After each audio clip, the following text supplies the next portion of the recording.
بسم اللہ الرحمن الرحیم۔ السلام علیکم۔ آج میں آپ کو ایک ایسی کہانی سنانے جا رہی ہوں جس میں نہ تو کوئی جنگ ہے، نہ بادشاہ، نہ خزانہ، لیکن پھر بھی اس کہانی نے ایک پورے گاؤں کی سوچ بدل دی۔ ذرا تصور کریں، اگر ایک سوکھی بے جان کھجور کے درخت کی قیمت پورے گاؤں کی زمینوں سے بھی زیادہ لگائی جائے تو پھر آپ کیا سوچیں گے؟ اور اگر اس کا مالک دنیا بھر کی دولت ٹھکرا دے تو کیا آپ اسے عقل مند کہیں گے یا دیوانہ؟ اسی سوال کا جواب آج کی کہانی میں ملے گا۔ کئی سال پہلے ایک سرسبز وادی میں ایک چھوٹا سا گاؤں آباد تھا۔ وہاں کے لوگ کھیتی باڑی کر کے اپنی زندگی گزارتے تھے۔ اسی گاؤں میں جابر بن رافع نام کا ایک محنتی اور ایماندار کسان رہتا تھا۔ وہ امیر نہیں تھا مگر عزت دار ضرور تھا۔ اس کی زمین کے درمیان ایک سوکھی ہوئی کھجور کھڑی تھی۔ برسوں سے اس پر نہ پھل آئے تھے نہ سایہ رہا تھا۔ گاؤں والے ہمیشہ کہتے تھے، جابر اسے کاٹ دو، اس کی جگہ نئی کھجور لگا لو، مگر جابر ہر بار مسکرا کر صرف اتنا کہتا، ہر چیز کی قیمت اس کے ظاہر سے نہیں ہوتی۔ لوگ اس کی بات سمجھ نہیں پاتے تھے۔ ایک دن ایک بہت بڑا تاجر نعیم کندی اپنے قافلے کے ساتھ اس گاؤں میں آیا۔ وہ مختلف زمینیں خرید رہا تھا، لیکن جیسے ہی اس کی نظر جابر کی زمین پر پڑی وہ رک گیا۔ اس نے کافی دیر تک اس سوکھی کھجور کو دیکھا، پھر سیدھا جابر کے پاس پہنچ گیا۔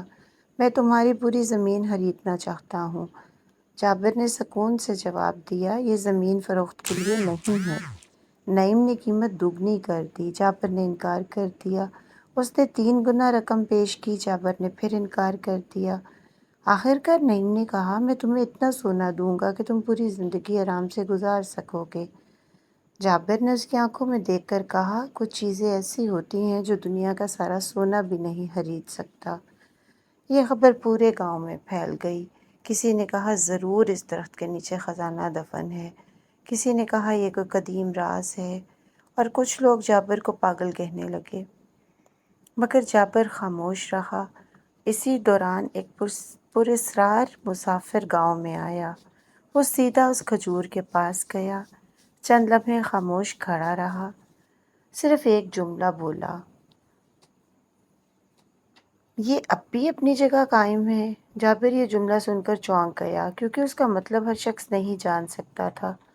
مسافر بغیر کچھ کہے واپس چلا گیا، لیکن جابر کے دل میں بے شمار سوال چھوڑ گیا۔ اسی رات 3 لالچی آدمی چپکے سے جابر کی زمین میں داخل ہوئے۔ انہیں یقین تھا کہ کھجور سے نیچے خزانہ دفن ہے۔ وہ کھدائی کرنے لگے۔ کچھ دیر بعد ان کا اوزار کسی سخت چیز سے ٹکرایا۔ انہوں نے مٹی ہٹائی، ایک پرانا پتھر نظر آیا جس پر عجیب و غریب نقوش بنے تھے۔ وہ پوری طاقت سے اسے اٹھانے لگے، مگر پتھر اپنی جگہ سے نہ ہلا۔ اسی دوران دور سے کسی کے قدموں کی آواز آئی۔ تینوں خوف زدہ ہو گئے، جلدی جلدی مٹی برابر کی اور اندھیرے میں بھاگ گئے۔ اگلی صبح جابر زمین پر پہنچا، ایک نظر میں سمجھ گیا کہ رات یہاں کوئی آیا تھا۔ اس نے خاموشی سے مٹی برابر کی اور آہستہ سے کہا، لالچ انسان سے صبر بھی چھین لیتا ہے۔ ادھر نعیم نے فیصلہ کر لیا کہ اگر جابر زمین نہیں بیچتا تو اس کے ارد گرد کی تمام زمینیں خرید لے گا۔ چند ہی دنوں میں اس نے ایک ایک کر کے آس پاس کی بیشتر زمینیں خرید لیں تاکہ جابر پر دباؤ ڈال سکے، مگر جابر پھر بھی نہ بدلا۔ انہی دنوں جابر کا پرانا دوست فارس برسوں بعد واپس آیا۔ اس نے جابر سے کہا، میں تمہیں جانتا ہوں، تم کسی بے مقصد چیز کے لیے کبھی نہیں لڑتے۔ اگر تم نے اس کھجور کو سنبھال رکھا ہے تو ضرور اس کے پیچھے کوئی سچ ہے۔ جابر صرف مسکرا دیا۔ اس رات جب سب سو رہے تھے، جابر نے اپنی زمین کے قریب ایک سایہ دیکھا۔ وہ آہستہ آہستہ اس کی طرف بڑھا۔ وہاں کوئی نہیں تھا، صرف ایک پرچی پڑی تھی۔ اس پر ایک جملہ لکھا تھا، اگر تم واقعی رافع کے بیٹے ہو تو عہد نبھانا، وقت قریب ہے۔ یہ الفاظ پڑھتے ہی جابر کے چہرے کا رنگ بدل گیا، کیونکہ عہد کا یہ راز صرف اس کے مرحوم والد جانتے تھے۔ اسی رات جابر کو نیند نہ آئی۔ وہ بار بار اس پرچی کو دیکھتا اور اپنے والد رافع کی آخری نصیحت یاد کرتا، انہوں نے مرنے سے پہلے صرف اتنا کہا تھا، بیٹے ایک دن لوگ تمہیں دولت، زمین اور عزت کا لالچ دیں گے، مگر یاد رکھنا کچھ امانتیں ایسی ہوتی ہیں جنہیں صرف سچا انسان ہی سنبھال سکتا ہے۔ اگلی صبح گاؤں میں ایک نہایت بوڑھا شخص آیا۔ اس کے ہاتھ میں ایک پرانا لکڑی کا صندوق تھا۔ وہ سیدھا جابر کے پاس پہنچا اور بولا، میں حسان ہوں، تمہارے والد نے یہ صندوق برسوں پہلے میرے پاس امانت رکھوایا تھا، اور انہوں نے کہا تھا کہ جب میرا بیٹا ہر آزمائش میں کامیاب ہو جائے تب ہی اسے یہ صندوق دینا۔ یہ خبر پورے گاؤں میں پھیل گئی۔ چند لمحوں میں ہی وہاں گاؤں کے لوگ، شیخ عمران، فارس، نعیم قندی اور وہ پراسرار مسافر بھی جمع ہو گئے۔ سب کو یقین تھا کہ اب خزانہ سامنے آنے والا ہے۔ جابر نے کانپتے ہاتھوں سے صندوق کھولا، لیکن اس میں نہ کوئی سونا تھا، نہ ہیرے، نہ جواہرات، صرف ایک پرانا خط رکھا تھا۔ جابر نے خط کھولا اور پڑھنا شروع کر دیا۔